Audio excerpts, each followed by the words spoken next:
First, I'd like to thank Brother William and Carlos for the invitation to be with you again. It's always a delight for me to be in your presence and in the presence of any of our lasallian family members across the globe. I think we got to go back. Thank you. Perfect. Okay. Before I begin my remarks this morning, I want to say that this is not part of it. Oh, you're not seeing what I'm seeing. Okay, good, because my presentation has just gone by about 3 times.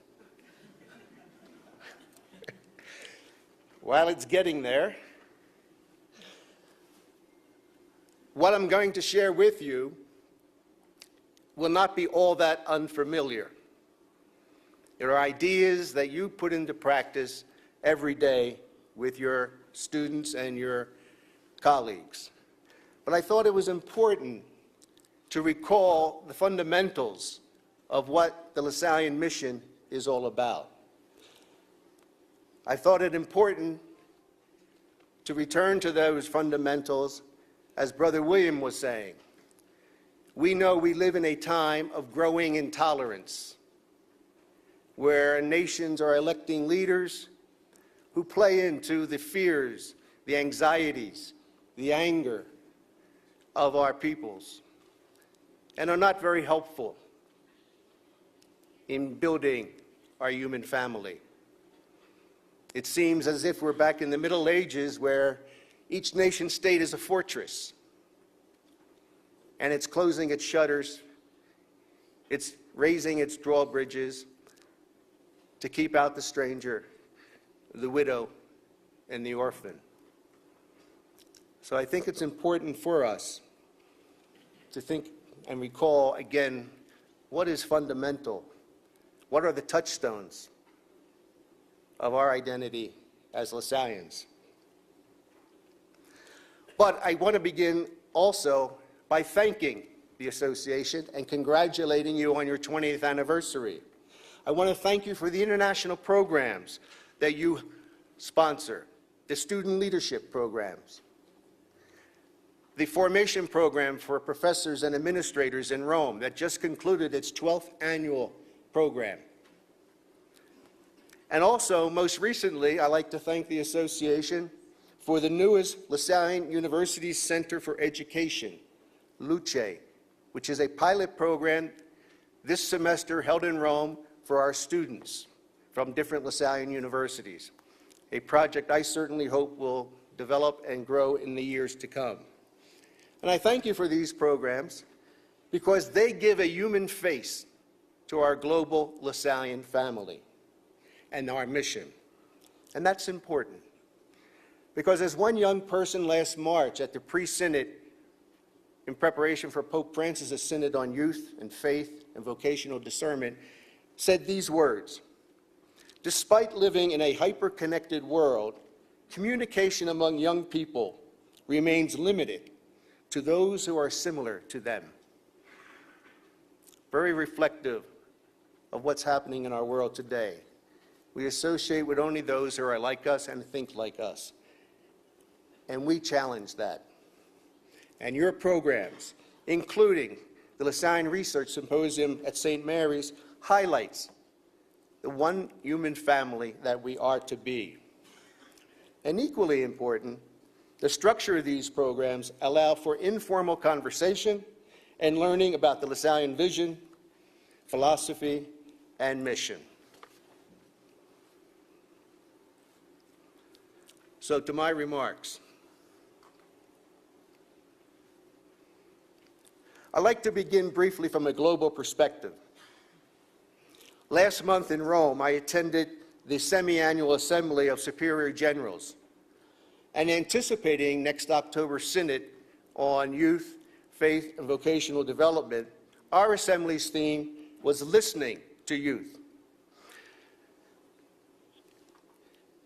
And one of the opening presentations was from a sociologist. I'll get this thing right. And that slide is supposed to show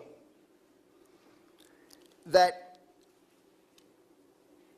16% of the world's population is between the ages of 15 and 24. The type of students that are in our universities. 16% between the ages of 15 and 24. 60% of them are in Asia, and 19% of them are in Africa. 9% live in Latin America and the Caribbean, and 7% are in Europe, and 4% in North America. As Brother William noted, with the exception of the Philippines and some in Europe and Africa, the majority of our universities are in North and South America. So these statistics challenge us to consider the possible future impact of lasallian universities in Asia and Africa. And so I thank the board again for your support and advice leading to the Institute's assuming responsibility for the Ethiopian Catholic University LaSalle, and to assist the District of West Africa to move forward with the lasallian University in Burkina Faso. And finally, I thank you for encouraging the presence and participation of the leadership of our African university and institutes of higher education in this Encuentro.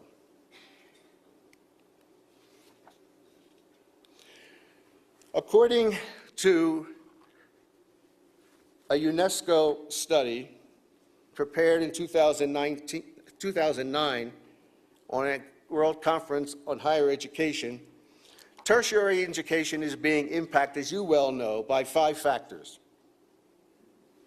Impact of globalization, the phenomenon of massification, increasing inequality access, increasing student mobility, and formation and communication technologies. Obviously, each one of these 5 factors could be the topic of a dissertation or a week-long workshop. Also, each factor, it seems to me, is the object of a particular field of study. In addition to these, we must also consider one's cultural perspective in dealing with these factors. So were we to spend time mulling over the challenges confronting higher education, should we speak as an Asian or Pacific Islander, as a European, as a French or English-speaking African, as a Latin American or Anglo-American? And then we would have to determine if we're going to approach the topic from the female or male perspective, from the point of view of the precariously poor or the socially secure. I confess that I'm not competent to address all these issues in depth, but rather what I'd like to do this morning is to offer a recipe for your university to effectively impact the lives of the students and your local situation. I will offer some of the ingredients that I hope will contribute to your own recipe. Because to me, it is clear that each lasallian educational community is challenged to address the impact of globalization, massification, unequal access, student mobility, and information and communication technology from your own perspectives and realities. There is no one size that fits all. There is no universally applicable lasallian solution. Universidad La Salle in Mexico City, De La Salle University in Manila, Ethiopian Catholic University La Salle in Addis Ababa, each will have your own recipe.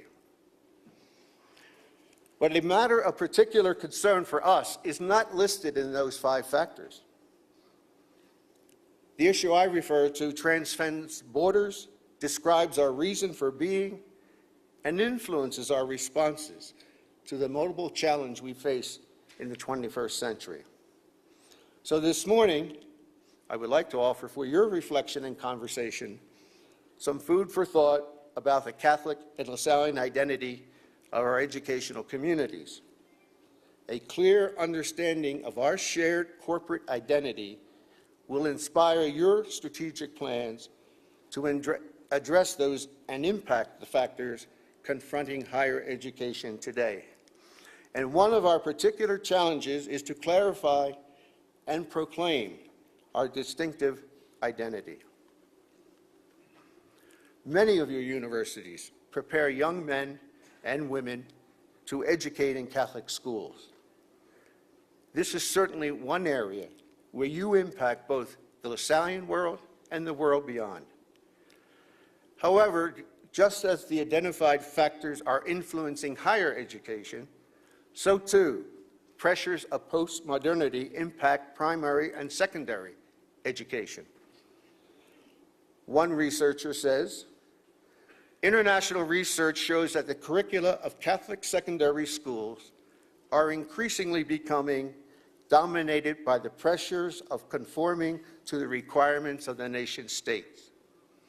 These requirements are generally expressed in economic and utilitarian terms and evaluated by criteria of measurable outputs.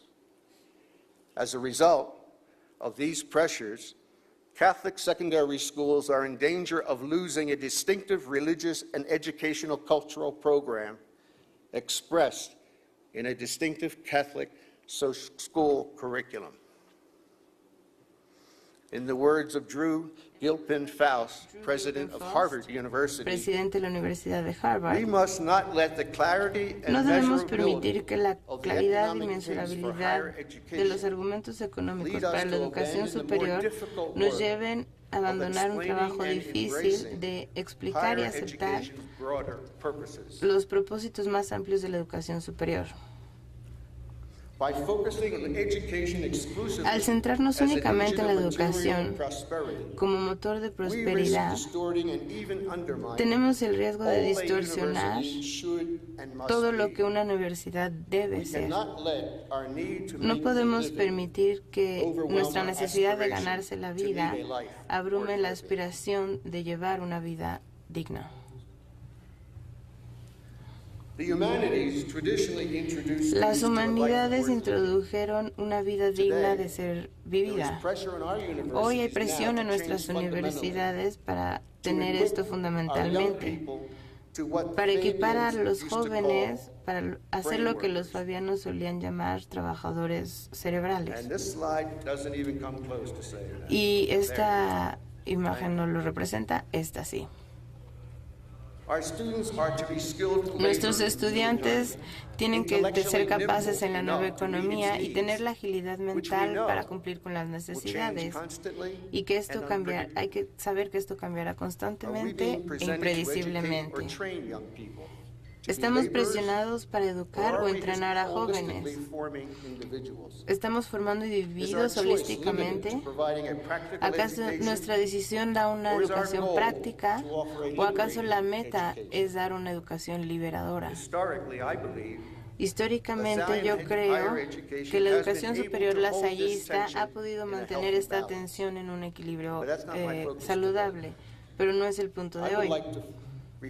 Me gustaría reflexionar con ustedes sobre un asunto que está en el corazón de la educación superior católica lasallista. Jesucristo es la razón de ser una educación lasallista. Y esta afirmación obviamente impacta nuestra filosofía educativa, nuestro estilo pedagógico y nuestros planes estratégicos para la formación humana y la formación cristiana de jóvenes y adultos. Es por eso que creemos que la educación debe ser una cooperación con el plan de salvación de Dios. Nos esforzamos por procurar el bienestar de los estudiantes a la imagen y semejanza de Dios, en especial aquellos que son económicamente pobres y marginados. Los centros de educación superior, como mencionó William, representan miembros importantes de la familia lasallista mundial, donde cada día 1 millón de estudiantes, 90,000 socios dedicados y 3,600 hermanos comprometidos de 79 países se reúnen para compartir la alegría del Evangelio, la solidaridad, el respeto, la misericordia y la justicia en un ambiente educativo de primera clase. Y como mencionó el hermano William, aproximadamente 200,000 lasallistas están inscritas en nuestras comunidades de educación superior. Casi una cuarta parte de todos los estudiantes que tenemos es católico y es lasallista, y es lo que nos une. ¿Qué significa esto? ¿Cuáles son los marcadores descriptivos que deberían ser perceptibles en Filadelfia, París, Pachuca o Palmas? ¿Cuáles son las actitudes y comportamientos que se experimentarán en Beauvais, Bogotá o Bacalhau? En otras palabras, ¿cómo podemos expresar nuestra unidad y la riqueza de nuestra diversidad? Hoy me gustaría resaltar tres referentes que creo que son contemporáneos para la educación superior lasallista. Cuando visito el mundo lasallista me es muy claro que estos referentes deben ser parte de otras características que ustedes deben de tomar de sus centros. Pero antes de entrar en esto, quiero que volteen con la persona a un lado de ustedes y compartan ustedes cómo han respondido al impacto de estos 5 factores y qué conversación han tenido con respecto a su identidad lasallista y católica, y así yo puedo tomar un poco de agua.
Okay, can I bring you back?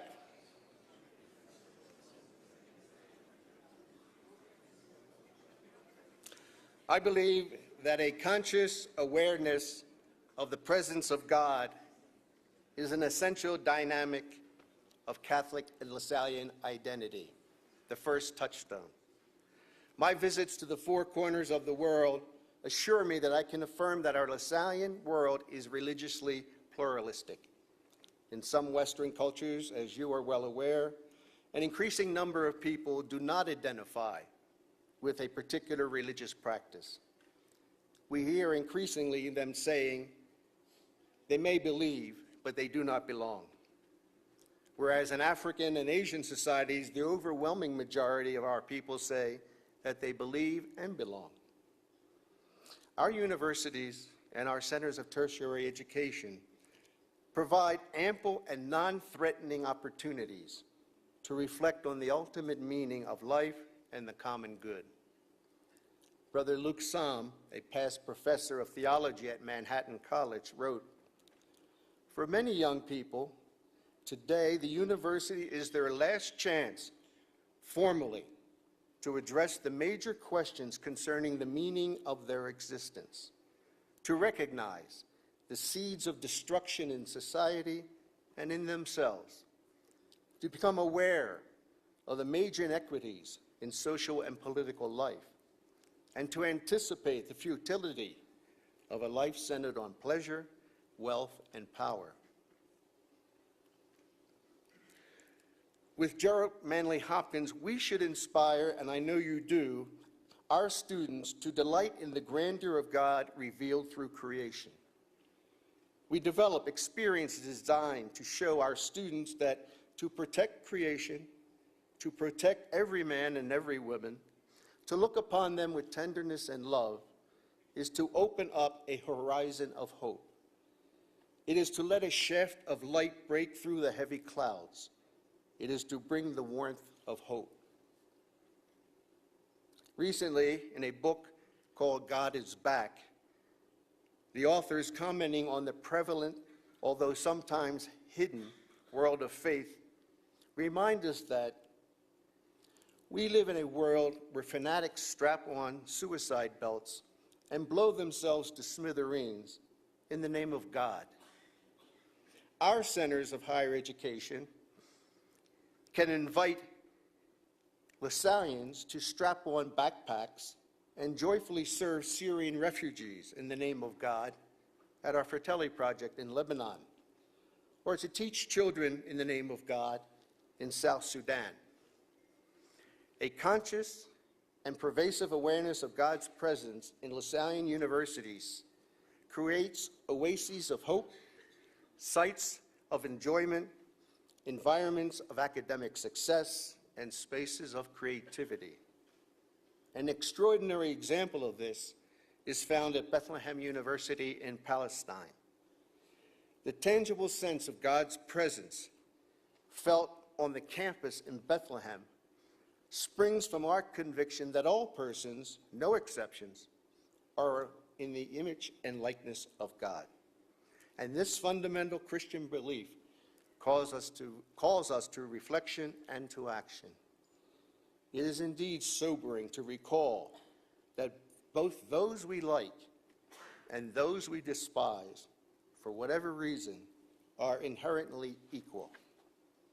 So as we reflect on lasallian Catholic identity, that which unites us in Araneta or Angers and throughout the entire global network, it will not do to spend energy on what is peripheral or unessential, as if it were high summer. To survive, people of faith need to return to the center, to the inmost core that alone can nourish and warm the heart in winter. In this situation, there is only one big issue, and that is the question of God. Our shared assurance that we encounter God in all whom we meet, both those next to us and those who come to us virtually, has a determinative effect on the way lasallians relate, teach, learn, research, and administer. The deeply held conviction that each person and every person is created in the image and likeness of God is at the heart of Christian anthropology, and then is therefore an essential mark of lasallian education. Referring to new modes of virtual presence as a means of personal encounter, I note that perhaps the most positive educational implication of all of this for the Catholic educator is the capacity of the new digital media to create new communities by responding to the human need for relationship and participation. And this was recently brought home to me when 9 young people, religious, lay women and men, addressed the Union of Superior Generals in Rome last May. As one panelist noted, I have found that some of the quiet students in class would actually respond well online, Social media can give people the space who might be introverted or feel too much pressure in class. What used to be called teacher-student relationship inside and outside the classroom has evolved, he said, into an online-offline mode of connection with our students. Experiencing others as mediators of God's presence influences the way we treat people, and as a consequence, determines strategies to promote the fullness of life for everyone. And in this regard, the perspective of women must be taken into account and highlighted. This is important not only because the majority of our students today are women, but also because women by nature are endowed by God to be covenant with life, bearers and fosterers of life. Also, the perspective of the poor, the view from the other side, must also be considered when we question admissions criteria, financial policies, and academic guidelines. This is a sine qua non of Jesus' project for the reign of God and an integral component of being lasallian. In responding to a young man asking why the poor across the river can't lift themselves up as his family had done, he was answered this way: which side of the river are you standing on when you ask your questions? Can you see that there are just as many unanswerable questions that can you ask from the other side of the river? Mind you, they are very different questions. They are the questions which can help us transform our social reality and empower those on the other side of the river.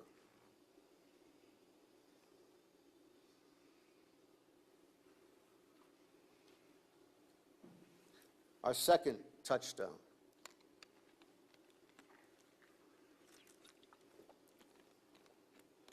Our deeply held beliefs inspire us to act. To our lasallian context, this means that we proactively and explicitly create educational communities characterized by inclusivity, respect, dialogue, and accompaniment. We speak about both of us, all of us together. We put the other, especially those most in need, in the spotlight. Think for a moment how this colors the teaching-learning dynamic. Consider how this influences our research goals. A practical result of our Catholic and lasallian identity should produce an experience of concordance with one heart, one commitment, and one life. Dedicated to our mission of human and Christian education, we work for the well-being of our students and colleagues, and we strive to make the common good indeed common, and not just the benefit of some. Our increasing conscious awareness of the presence of God and our appreciation of every person's inherent dignity imbues us with an attitude of solidarity and impels us to practical actions that contribute to the common good.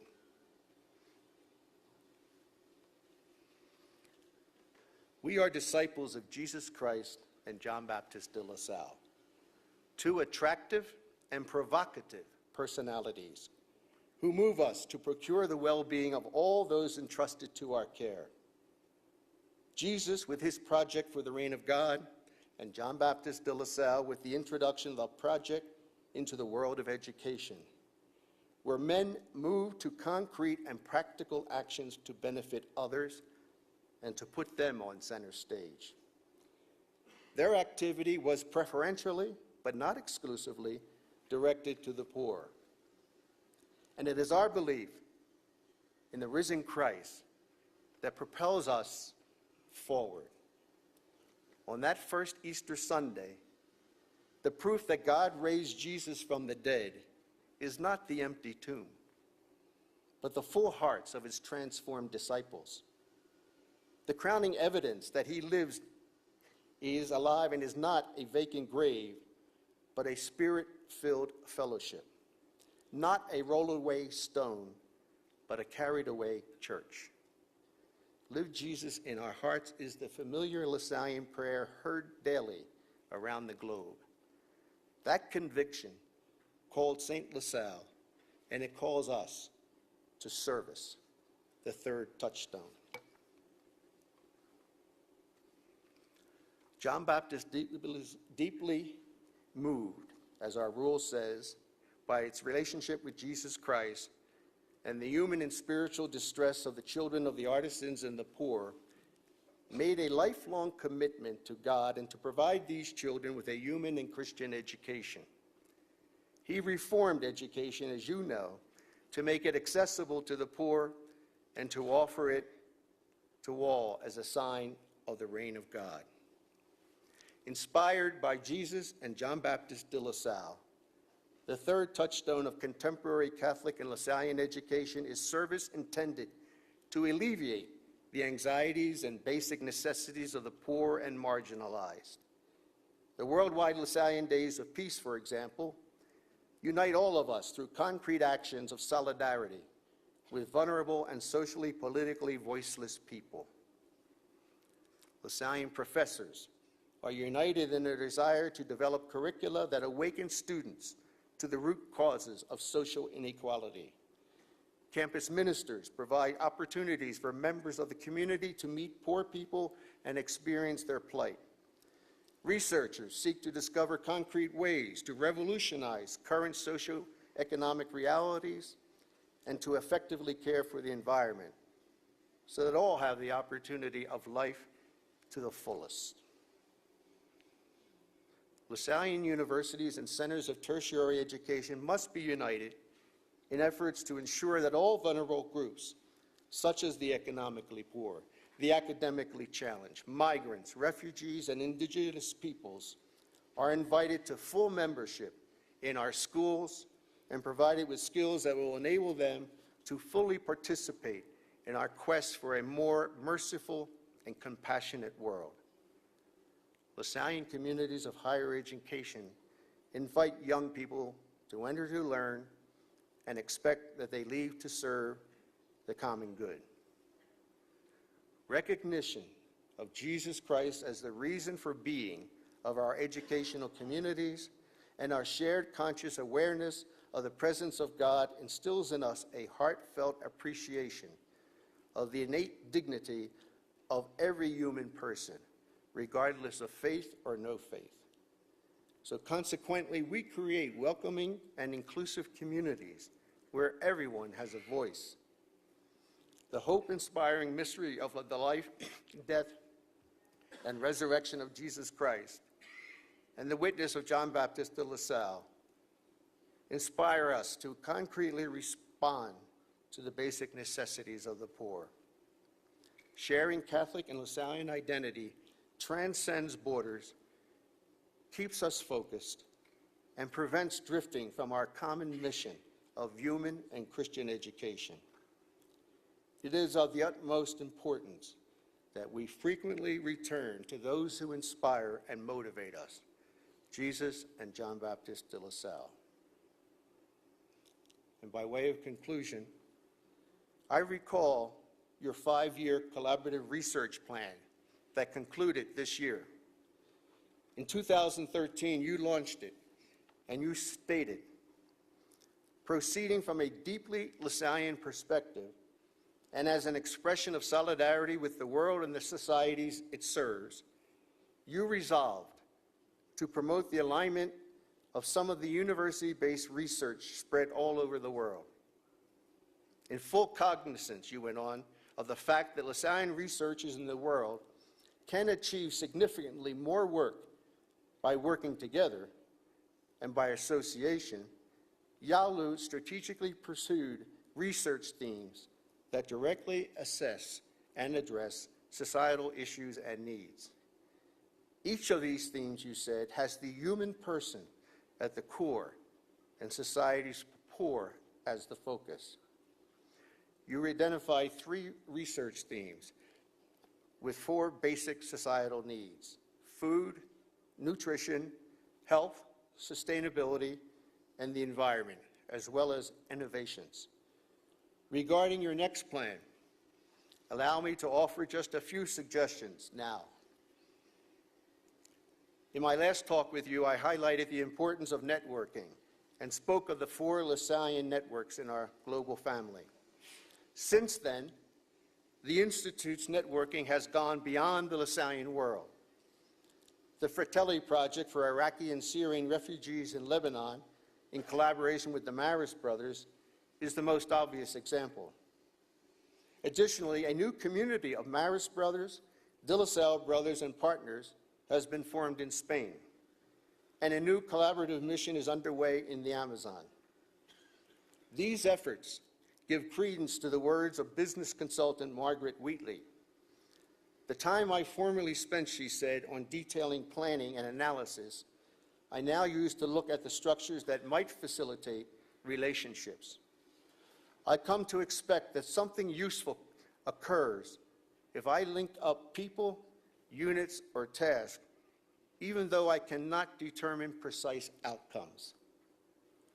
Collaboration with other like-minded congregations, NGOs, and with the Institute's Secretariat for Solidarity and Development increases our impact. We have increased the Secretariat's personnel, and we have created a development fund. And since 2014, the fund has increased our resources by 300%, enabling us to launch 50 new global initiatives. I encourage you in your planning to contact the Secretariat for Solidarity and Development. They would welcome a conversation with you.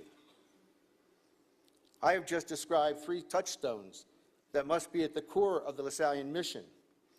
Yalu could research and develop benchmarks to assess the effectiveness of these touchstones, since they must be integrated into lasallian pedagogy in the 21st century. And also, I recently had the opportunity to observe 3 new pedagogical initiatives in Spain, Belgium, and Austria. I am confident that more initiatives are underway in other districts. All of us would benefit from collaborative research between our universities and our districts. And finally, I bring to your attention the 2019 Year of Lasallian Vocations.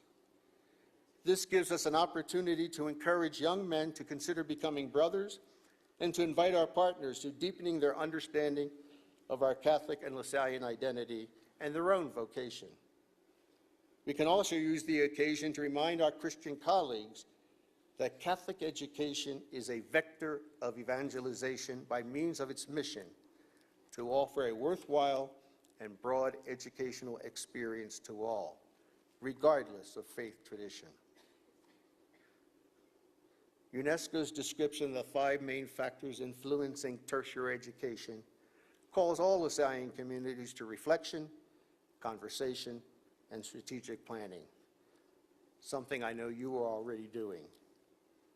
Our shared Catholic and lasallian identity will significantly nuance and enrich our local strategic responses to the impact of those 5 factors. Thank you for taking the time to listening. Thank you for staying awake, and I'm happy to be with you these days.